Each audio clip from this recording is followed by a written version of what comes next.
A couple of weeks ago, Patrick and I did a competition to see who could take the best photograph of the same model.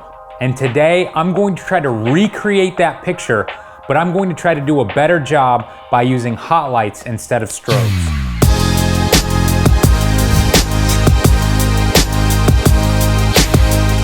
Now, the biggest critique I got with my last photograph was that my model's hair was a little crazy, but because each strand was so sharp, because it was taken with a strobe, it was a little distracting. So my goal today is to use hot lights instead of strobes. I'm going to blur the hair and hopefully I'll be able to come up with a more pleasing shot that looks very similar to the first one that I took. So Came TV recently sent us over their new hot lights. This is the Boltzmann system, and we have 3 completely different lights here. Both of these 2 units are 100 watts, but this one here closest to me is actually a bi-color unit, meaning that we can shift the color with this one. And then this big one over here, it's a daylight balanced light as well, but it's 150 watts. So you're going to get significantly more power out of this one. What's cool about these LEDs is that they each come with Fresnel lenses, so we can easily slide these in and out if we want to focus the light. They were also kind enough to send us over speed rings and soft boxes for these units as well. Keep in mind that if you want to add soft boxes to these units, you will need to purchase the extra $38 Bowen softbox adapter that just slides in here like this. So I'll give you some more details about these lights after I use them, but let's go ahead and put these to the test. Let's bring Meg back in here and let's see if we can recreate that shot and hopefully get a better image. All right, Meg is back. Thank you for being here today, Meg. She's dressed the exact same as she was in the previous shot. Now, if you can remember, our key light before was a beauty dish with a grid, and the grid really changed the look of this entire shot. You can see the shot with and without the grid here, and with the grid, we were able to angle the light directly on her face without hitting the background. The softbox that came with this kit doesn't have a grid option, so we're going to have to work with what we have. You will notice that there are some black leaves here on the edge, which are going to stop the light from spilling out of the sides too much, so we're gonna work with that to our advantage.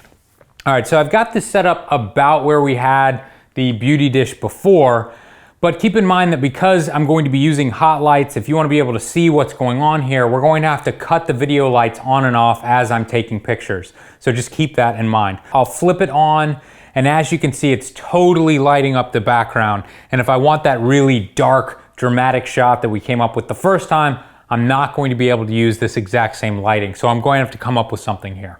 What I'm going to have to do to fix this is I'm going to have to move Meg and the light forward to get her further away from the background, and then I'm probably going to have to angle the light a lot so that the light is angled more towards this wall over here than it is the actual background. Let's see if we can do this.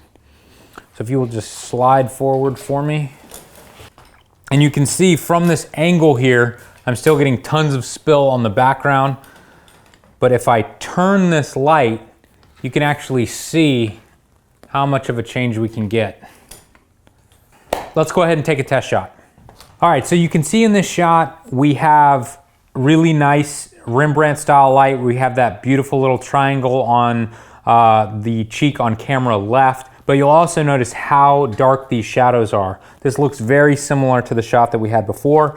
And so from this point, we can start building the shot up. I think the first thing that I wanna do is add a fill on camera left. So I'm gonna grab the exact same thing that I did before, which is just this white piece of foam core, and we can change how much fill we're going to be getting on her face by moving this forward and backward. And of course, if we were using strobe, we would have to take a picture and see what it looks like, but because we're using hot lights, we can actually just see it with our eyes. Very nice. You can see we've added just a little bit of fill. I think that looks great. So in the original shot, I used a strip box. Again, we don't have the ability to use a strip box here, but I really don't think that matters too much. I'm just gonna use the soft box, and I am going to point this at the back of her hair. Looks awesome. All right, so if you can remember from the previous shot, I added fill by just bouncing a strobe into the ceiling to give overall ambient light to the entire room. And so what I've done is I've saved the largest light with the most power for this very reason. And I'm just gonna flip this thing on. And you can see that's way too much fill. But basically what we're doing here is we're just adding a huge softbox to the roof. And so what I can do is turn this down a bunch. And again, what I love about hot lights is I can just see this. Because this light source is so large, it's affecting the shadows on her face the exact same as the background. So as I turn this up, we're mitigating shadows on the entire scene. All right, let's cut on the video light again so you can see me. At this point, I feel like we have a very similar shot to the original shot. Obviously, we're not using strobe anymore, but these two shots look pretty similar, being that we're actually using very different lights and modifiers.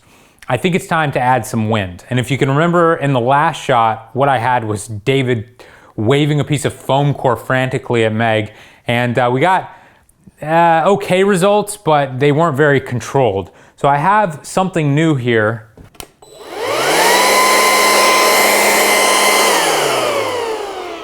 So once again, David, can I have you take this around back and let's take some shots. Now on the previous shot, I had to worry about the refresh rate of the strobes, but with these lights, they're hot, they're constant, it's not going to be an issue at all.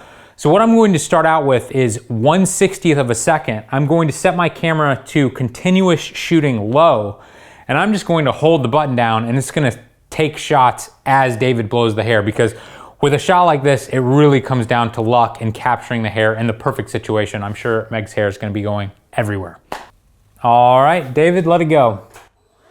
So at this point, I am just holding the button down. As you can see, her hair is going crazy, but we're gonna come up with something that we can work with, I'm sure. At this point, it just kind of comes down to luck and letting the camera do the work. So as you can see by these shots, I think we're getting some cool looking hair, and we definitely have that blurry look that Patrick was saying that the shot probably needed. But we have some options here. We can play with the shutter speed and we can get a totally different look. So let's go down. Right now I'm shooting at a 60th of a second at f5.6. Let's go down to a 30th of a second, and then we can go up to f8, and let's see what these shots look like.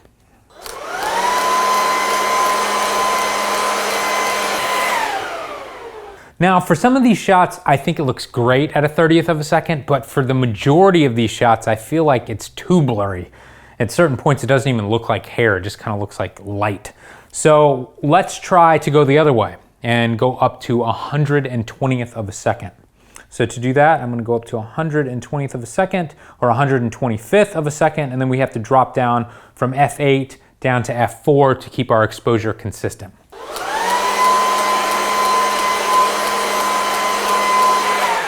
So I'm really liking these shots. I feel like the perfect amount of blur is probably somewhere in between a 60th of a second and 1/25th of a second. All of these shots have a lot of potential, but it's gonna take me getting back to the computer and going through them one by one to find that magic one.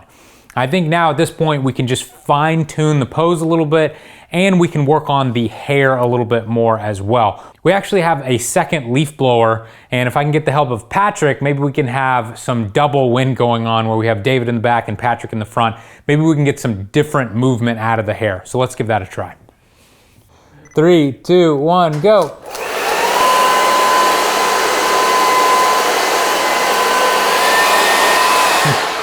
So I'm sure we have a decent shot somewhere in here, but like I said, it's gonna take me a while on the computer to actually find that perfect one. But being that we have one of these lights that can color shift, I thought it might be fun to play with color a little bit. So what I'm going to do is I'm actually going to turn the white balance down. We're gonna make it warmer on the key light. The other two lights cannot color shift. They're set to 5600 Kelvin. And what that's going to do when I set my white balance correctly for that key light, it's going to make the rest of the shot really blue. Now, if you look back to my original edit of this shot, I kind of made it blue and magenta-y in Photoshop. Let's see if we can kind of pull that off in camera now by shifting the color. So what I'm going to do now is just turn this knob from 56 all the way to 32. And as you can see in the video, it's not set for this color temperature, so she probably looks really yellow. Let's go ahead and reset that so we get a correct white balance. So as you can see now in the video, we have a much more correct white balance on her. I'm going to try to do the exact same thing here with my camera. I think the magic number is like 2900 Kelvin. I love it. As you can see, we're getting that blue background that I created in Photoshop last time. We're actually creating that in camera now, which I really appreciate. So one more time, Meg, I know you're having the time of your life. Let's get blown in the face one final time and see what we can come up with.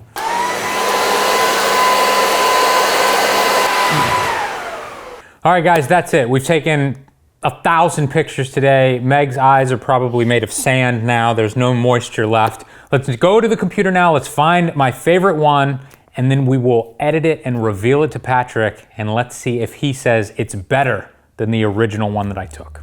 All right, Pat. So here's the original shot. I think it turned out all right, but I think we both agree that the hair's a little distracting. It's so sharp. And here is the edited shot with the much more blurry hair. I think I like the first one better. Come on, man, get real. Yeah, I'm just kidding. Like, of course, I think this one looks better. I mean, I like the blurred look that you got with the hot lights. Yeah, and it was so much more easy to Photoshop as well. Dealing with the super sharp hair is a nightmare. Trying to get it off the background where you don't want it, or if you want to add something to it. All of those strands, I mean, you can follow each one to her head, to the edge of the frame. In the original shot with this one, I was actually able to add little bits of blurry hair where I thought, you know, it might have needed it. What's pretty amazing is you shot this with hot lights, and then you shot this one with strobes, and besides the hair, I mean, the lighting looks as professional on both of them. I mean, it looks identical. Yeah, and so, you know, I think so many people think that you got to spend $10,000 in lighting to get a professional looking beauty shot, but it's really not true at all. I mean, we used like $1,500 in lighting to get this second shot here, and we didn't even need to do that. Any hot light would have worked. Yeah. But now that we have seen the finished image here, I want to take you guys back into the studio. I'm going to quickly give you my full review of the lights that we used and compare them to one other light that we use on a regular basis here in the studio. Okay guys, let's specifically talk about these lights and what I thought of them. First of all, having the ability to focus the beam of light is really nice. It's kind of like having multiple modifiers built in. If I needed to focus the light using a strobe, I might have to put a grid or something like that on the front of the light, or barn doors. The fact that you can just turn these knobs and focus the beam of light is really nice. And then of course it comes with the Fresnel lens as well to focus it even further. And these lights also come with barn doors. So if you really want to focus the light very precisely and maybe create a hard edge, you're going to be able to do that right out of the box. One thing that I find annoying about all of these lights is that I feel like they didn't really make the power cable to the power brick long enough. So basically once you get these lights up to a normal height, this power brick is kind of dangling, and so we're always trying to figure out how we're going to stick it to the light stand so that it gets out of the way. And it just feels like it's putting too much stress on the cable itself and the power cable in the back of this thing. So I hate that. I wish they had given us a little bit more cable so we could leave this on the floor. Now, talking about just these two 100-watt units here, both of these have the ability with a $50 Wi-Fi dongle. You should be able to control these wirelessly. That could be really cool. I personally don't have one of those dongles here, so I'm not able to actually test that. Now, when we get over to the Big Daddy over here, it actually has the Wi-Fi dongle ability as well, but it also has DMX control. So you could plug it into a network, and then with a DMX board, like you're on a movie set, or you're on a soundstage, you would be able to actually control the power and the color of the light if it was a bicolor light from a control board. I hope one day Fstoppers will be able to have sets and, you know, permanent lights set up and we can do all of that. But at the moment, I don't have any need and I don't have any hardware to actually test that. But it's pretty cool that it's built into this unit for just $600. And while we're talking about prices, let's talk about these two guys here. This one without the bicolor is $500, and this one with the bicolor, if you want to be able to shift color, is $700. So it's $200 more for that. Now let's quickly talk about the competition for these lights. This is currently the lighting system that we use when we need something really small and not particularly powerful. And this is the Felix light. I believe this is the 360EX. And when we bought this light, it was $700, but it's actually $200 cheaper now. So you can actually get this little guy for just 500 bucks. Not only is it bicolor, but it also is almost the exact same power output as these two 100-watt units here. You'll notice that it's significantly smaller and it has almost the exact same features.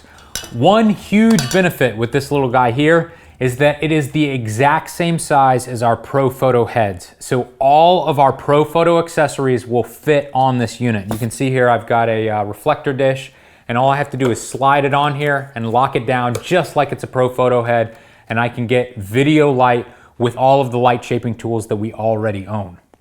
When it comes to the modifiers for these guys over here, I'm not as big of a fan. I don't really like the way that you have to pop this thing up and then these just slide down in here, and even when they do slide down, they kind of rattle around and light can seep out the outside.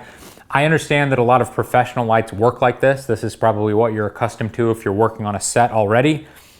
I just prefer the simplicity of the Felix because I come from a still photography background, but again, if you're used to working in film, this is probably what you're accustomed to.